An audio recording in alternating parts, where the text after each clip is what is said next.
Hello, welcome to our morning meeting. This morning we have Artemis. She's our little saw-whet owl ambassador, and she will be hanging out with us for a little bit this morning. I might have to shift the camera all around to get you guys a good view of her because she does tend to stare at whoever is talking. Little Miss here is our smallest owl ambassador at the Center for Wildlife. She has been with us for about 4 years now. She's very, very sweet. She was originally hit by a car, but she is also partially blind. So she does tend to just look at whoever is talking. So I might have to rotate the camera so that you guys can see her a little bit better. Hi, honey. Hello. There you go. There you go. Good morning, everybody. If you're here, let me know. Good morning, Kim. Hi. Just let me know that you're here, and I will give you all a shout out. Hi, sweet pea. She is a very good girl, but she just uses her ears more than her eyes now because she has lost a lot of her vision. So I will try to get her to show you guys her beautiful face. Artemis is the smallest owl that we have at the Center for Wildlife. She's also the smallest owl species that you could find in Maine. They are, they are native to this area as well as the Northeast. Good morning, Lori. Hi, long time. Hello. Good morning, Yvette. Hello. So saw-whet owls, that's the type of owl that Artemis is, are the smallest species of owl that we have in Maine, but they're not the smallest in the world. Yes, I know. We're so disgruntled this morning. They are not the smallest in the world. The smallest little owl in the world is the alpha owl that lives out in the Sonoran Desert out west. So she is actually larger than that. Hi, I know, you're dancing all around. Good morning, Chuck. Hello, good morning. So Artemis here came to us after she was in an accident. She was hit by a car, and that caused her to lose a lot of her flight. So she is not able to fly very well. She has a little broken wing. Good morning, Marilyn. Hello. And what's amazing about that broken wing is that she was originally living in Massachusetts and was brought to Tufts Wildlife Clinic down in Grafton, Mass. And the folks there do an amazing job. They were able to actually pin the bone that was broken in her wing and help her to heal, which is just phenomenal that they were able to do that because it really saved her wing and made it so that she didn't have to have an amputation. And she was able to at least live in captivity with us for many years after that surgery was done. So right after her accident getting hit by a car, she was brought to Tufts Wildlife Clinic where they were able to pin her wing, which is just amazing. If you think about how tiny her wing is, it's about the size and width of a toothpick, and it is hollow also, so very, very cool. I'm gonna rotate the camera because we just got sunny all of a sudden, so just bear with me for a second while we turn the camera around.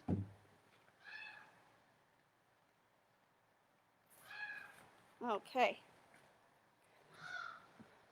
Now we're backlit, but we're in the shade. There we go. That's much better. That's much better, Artemis. Hi, good morning, Marilyn. Hello, good morning, Bonnie. Good morning, Robin and Charlie. Good morning, Susan. In Wyndham, hello. Charlie has a question, can she fly? So she is unable to fly. She was hit by a car and lost the ability to really get any lift up off the ground. So she will no longer be able to fly. She can walk around. She can hop around. She does a pretty good job of hopping from branch to branch in her enclosure. And she can hop from perch to perch and things like that. But she is not able to fly. I know you got hot for a second, but we're in the shade now. You'll be okay. So she can't really fly anymore. And these guys in the wild really only live to be about usually 5 or 6 years old. They don't live incredibly long lifespans. And that is due to their small size. They're a very small little diminutive owl. And the the rule with raptors, with birds of prey like this, is usually the larger the bird, the longer the lifespan. So Miss Artemis here is going to have a shorter lifespan than a larger owl like Gaia or Fern. And in the wild, that might be anywhere from 5 to 6 years, but in captivity, they can live a lot longer usually. So we got Artemis when she was probably around 2 years old. She spent a good amount of time in with Tufts healing up and getting that wing back to the point where it was safe to have her in captivity. And so we got her at about 2. And she's been with us for about 4 years. So she's about 6 years old, which is pretty up there for a saw-whet. And what happened about a year ago is that we noticed her not really being able to see very well. She didn't really seem to respond to like our hands in front of her face or anything like that. She was flying into things. So about a year ago, we got her eyes looked at and assessed, and she had lost some of her vision. And because of that, she now lives in this retrofitted enclosure that is basically like a tent so that she can't fly into wooden walls and hurt herself. So she, as she gets older, is presenting challenges to us, but we enjoyed and really always want to make sure these guys are kept well and kept safe, especially in their old age. So she's one of our older ambassadors, but she still is very healthy. She doesn't have a problem getting around in the little retrofitted enclosure that we built for her. So she does a really good job. Hello, Marilyn.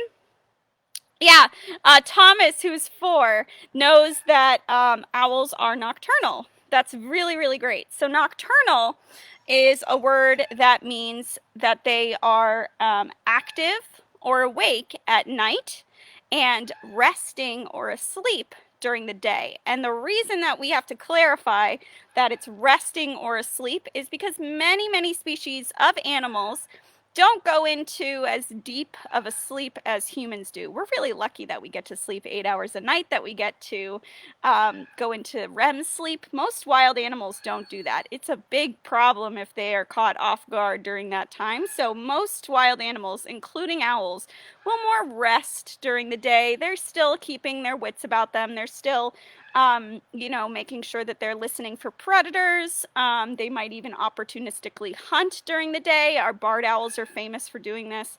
So it's really great that we know that owls are nocturnal and they are mostly active at night. But they are capable of coming out during the day and being awake during the day, just like we are capable of being awake at night. Someone could come to us and say, there's an emergency, you have to get up right now, and we would be able to do that. And so Artemis here, because she's handled a lot during the day, has gotten used to it. It's kind of like somebody working the graveyard shift. She's figured out that she can be a little bit she might be disturbed or woken up or something like that during the day. So she doesn't necessarily have to be asleep right now. But that's a really good question. The word for what we are as animals that are awake during the day and asleep at night is diurnal. And it's the same sort of thing. We are awake or active during the day, and then we sleep or rest at night. And many people are able to work overnight. Many teenagers become nocturnal. So it's the same sort of thing. These guys are mostly nocturnal. And in the case of a lot of smaller owls like Artemis, they are more strictly nocturnal because they want to make sure that no predators find them. But many of them are able and capable to be out and about at night during the day. Barred owls, for example, will come out especially during the day in the winters.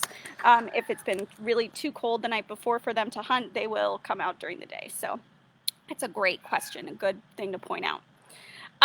Chuck would like to know what an owl like this would feed on. And hello to Rebecca and Xander in Plymouth. Hello. Chuck, that's a great question. And a lot of people are surprised to learn that an owl the size of Artemis, and just for reference, this is my hand next to Artemis, so she is about as big as my hand, or she would weigh about as much as a lemon. She's very small. She's about the size of a tennis ball, so she's very, very bitty. But a lot of people are surprised to learn that these guys will still hunt for fairly large small mammals like mice and moles and voles and things. They do prefer to eat mice, but they might catch insects as well. And what's amazing about that is a mouse that she would kill and carry off and carry up into a tree might weigh a lot more than she does. She's very light. Again, she weighs about as much as a lemon, which is around 100 grams. Like, it's not a lot of weight, less than half a pound. And we're just trying to get the sunspot out of the way. And that means that she has to be able to catch and carry off things like mice and moles, which are mammals and dense and on the ground, that might weigh 3 to 4 times as much as she does. So she is able to catch those animals and then carry them off into a tree. It's just amazing. It would be like one of our kids or, you know, a kindergartner picking up and carrying off an adult. It's impressive. And they have incredibly strong little toes. I'll try to show you guys her toes. She has bare toes. She's lost some of the feathers on her toes right now, but they're very strong and they're capable of grabbing and holding on to mice and moles and things like that. And then they're very good hunters. They're very proficient. The other thing that they're really clever about is making sure that they have enough food saved up and stored up to get them through colder temperatures when it might be really prohibitive to hunt at night. So in the winter, these guys will actually catch more food than they can eat on a nice night or a calmer or warmer night. And then if a night comes along in the future that they don't want to be hunting in, if it's storming or if it's really cold, they will just kind of go and pull one of those little mice that they caught before. And because it's winter time, those mice aren't going to rot. They're frozen. And what they'll do is they'll kind of hover over them, like they'll do what's called brooding. So they'll pick up that mouse and hold it close to their body or hunker down over it and warm it up with their body heat. And then they'll have an extra meal. So there are a lot of birds that do this, but that is one of the main reasons why a lot of saw-whet owls are able to make it through the winter in pretty cold places. So the saw-whet owls that live here in southern Maine, they don't typically migrate. They stay here all winter long, and it gets really cold. They might actually migrate from like the top of a mountain or hill down to the coast, or even to some of the islands that live that are out on the ocean. But they really don't migrate north to south in our area. Some do. Some of the ones that live up in Canada, where it's very cold, do migrate down to the southern part of the United States. But our local saw-whets do tend to stick around all year. Oh yeah, I'm so glad, Marilyn, that he loves owls so much. Artemis is a tiny little type of owl called a saw-whet owl. Saw-whet owls are one of the first named owls that we have in the United States, because the settlers that first came to this area were seeing and hearing them a lot more frequently than they would be able to see up close any other species of owls. So what's interesting about saw-whets is because they're so tiny, they actually kind of nest and sit on a branch that's lower down in the tree. So it's about eye level for us. Because if they are hunting and they hear a mouse on the ground and they're all the way up in the top of that tree, by the time they fly down to the bottom, that mouse is going to be gone because they're so tiny. So they will sit kind of at a lower level in the tree. And that means that a lot of our original settlers actually came into contact with them. The Native Americans had a lot of stories about these guys because they would encounter them in the woods frequently. And we call them saw-whet owls because of the call that they make that our settlers would hear in the woods at night. And it sounds just like a car backup alarm, probably is what we would call them now. But they thought it sounded like a saw being sharpened repeatedly on a whetstone, which is why they're called saw-whet owls. So their call is just a very quiet, very understated little pip that they do over and over and over again. It's just a beep, beep, beep, beep. And it's usually very quiet. You only really hear it if you're in the immediate vicinity of the owl. And they use it to advertise their location to their mates. So they don't necessarily want larger predators to hear them and come and try to eat them, but they do want their mates to be able to hear it. So It's really interesting. But that's why they're called saw-whet owls. It's kind of an odd name, but it's to do with their call and how it sounds like a saw being sharpened over and over again on a whetstone. What? I know. Um, so Kara, she has these huge, huge eyes in her head and this very large facial disc. So she does look like a lot of, like if you were going to draw a little tiny owl that was very cute, you might draw Little Miss. But she's very feisty. I don't know if you guys can see, but she's flapping her wings, and she'll even like nibble the glove. If I move my finger around, she'll start biting. So she is still a wild animal, and that's what a lot of people forget about owls is that they're wild predator animals. They're more like cats than other cuter little animals, and they don't like to cuddle. They don't like to be touched. A lot of people always ask, are they soft? Do they feel soft? Because they look like they would be, and they are, but they actually don't like to be touched. So they are very, very much a wild animal and very good predators. So they're very similar to cats in that way. They just don't really like to be touched. They don't like to be messed with. Everything is on their terms. So Artemis is just a little peeved that she had to wake up and come out and hang out with us, but she's doing great. Hi, honey. You're such a sweet girl. As you guys can see, she has this beautiful circle of feathers around her face. It's a little bit bright right now, but you can see that circle right there around her eyes. That is something that we've talked about a lot with our owls at the center, but they all have these facial discs of feathers around their face that allow them to hear really, really well. And for saw-whets, that's really important. So that they can pinpoint where prey is coming from, where the sound of prey is coming from, and then it's also really important for them to be able to hear what's going on in the trees above them. So they'll use their hearing to both catch food and avoid predators. And because they're sitting at like a mid-level in the tree, they need to be hearing things that are going on all around them. So up high, down low, everywhere. And that is probably why their ears tend to be offset, tend to be a little lopsided. You know, our ears are more or less on the same plane, on the same level on our face. They're right across from each other. But owls, a lot of owls will have these offset eyes. Yes, where are you going? You're okay. Where are you going? You guys have probably been hearing Bertram this whole time, who's just very upset about his breakfast, as always. But so their ears are lopsided a little bit. One will usually be up here, like kind of around where the tip of our ear is, and then another one will be down lower over on the other side, down more where our earlobe is. And this allows them to figure out, okay, if I hear a sound coming from up high, I know it's kind of this way. If I hear something coming from below me, I know it's that way. So it allows them to figure out where noise is coming from vertically as well. It's really, really cool. And it's actually pretty drastic. So when you look at the skull of an owl, you can tell, okay, that is one ear up there, that is another ear down there. It's really cool to look at.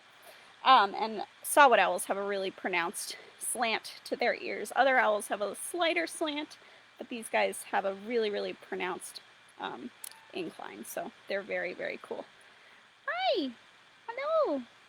It's very bright, I know. So Artemis is one of the 30 ambassadors that we have here at the center, and all of them are taken care of by donations from people just like you. So if you are able to donate, we really, really appreciate it. There is a donation button on all of our videos and on our Facebook page, etc. So thank you guys so much for donating. It really does help to support the care of our little owls, of Bertram that you're hearing, of all of our patients. We're actually sitting out in front of an enclosure with a baby owl in it right now, who is not so much a baby anymore. He's kind of a teenager, but he's still begging for food and making owl noises. So all of those guys are taken care of by donations from folks just like you. So thank you guys so much. There's a chipmunk, a baby chipmunk behind me, and Artemis is really concerned about it. You can't really see it, but I know you can hear it. Yeah, he's very cute. I know. That's one of the things, the benefits of doing these morning meetings out here and outside, is that we get to see the ambassadors' reactions to wild animals. So especially our hawks and our falcons, find them fascinating. Oh, excuse me. Yeah, and especially right here we have a lot of chipmunks and moles that love to scurry around under the table, so these guys will kind of get to hear and see them. Nice job, Artemis. Artemis doesn't look as bad as some of our other owls do right now. A lot of our owls are molting, and she has done a little bit more of a casual, slower molt. And this is pretty typical for saw-whets. They don't tend to drop all of their feathers at once like other owls do. They tend to have a more gradual molt. So she has not lost all of the feathers on her head like Lucy did yesterday, or Fern has. So she will over time kind of gradually lose all of those little feathers, but for the most part these guys don't do the big blowing of the coats that that other owls do. Hi, hi, you're so sweet. You are. These guys have excellent camouflage like a lot of our owls, and as you can see they are a little different in color because they are sitting lower down in a tree. So whereas a barred owl might sit up more in the canopy and want to look more kind of like a brown with dappling sunlight coming through, these guys are going to look a little bit darker with more spots because they're going to be sitting lower down in the canopy. So they still are going to have excellent camouflage, but they're going to just look a little bit different than some of our other owls. I know, where are you going? You're showing off. Yeah. Hi. You can see her beautiful feathers. Hello. Yeah. You're a good girl. I know. Yeah. It's okay. She's very feisty. Hello. Yeah, Chuck, I don't know if it's just because she would live in a more northern area for most of the year, or if it has to do with her size, or what the reasoning is, but she doesn't have as drastic a molt as the other owls do. I'm not sure why. There's just fewer feathers that we have to molt, or they're tinier. Yeah, I know. Or maybe they will, because they're not flying, like soaring, you know, maybe they don't have to worry about dropping or having perfect feathers. They still do molt. It's just more gradual. Yesterday we were learning about the way that you can age an owl by looking at their feathers. A lot of owls will actually glow pink under a black light, and this is because of a chemical that's deposited on their feathers when they are growing. So when they're growing, we call them blood feathers, and they are just growing in those tubes of keratin that we talk about coming in on our, I know now you're in the sun again, those tubes of keratin that their feathers grow in, and we call them blood feathers when they're like that because they actually are vascularized. They have a lot of blood flow to them, and all of that blood actually deposits a chemical called porphyrin on the feathers, and it's the same chemical that makes blood stains light up over under UV light, and these guys will glow in the dark when their feathers are new and they have a lot of that porphyrin on them. They will glow really bright pink in the dark. And in fact, in the Museum of Science in Boston, they have a little taxidermied saw-whet with it under a UV light to show just how pink it is. And if that feather is this year's feather, it'll glow really bright pink because it just got that porphyrin deposited on it. And then that will break down over time and with exposure to light. And so you can tell how old they are if they have either all pink feathers, that means that they were this year's baby, or if they have staggered pink and dull feathers, then they were probably a year old. So it's just really cool. It's just very cool how you can tell. I know. Okay, we can be done. Yeah, she's getting hot. We're gonna have to figure out a spot that's a little bit more shaded. I tried moving the table today, but this spot just gets all the sun. We'll scoot it over a little bit and see if that works. Yeah. Thank you guys so much for joining us. If you have any other questions for me, I'm happy to answer them today. And as always, we really appreciate you, chiming in and participating and joining us. We really love to be able to talk to you guys. And we will be back tomorrow with another ambassador animal. We're going to get Artemis back into her house, into her little tent that she lives in. It's a big tent, but yeah, I know you're hot.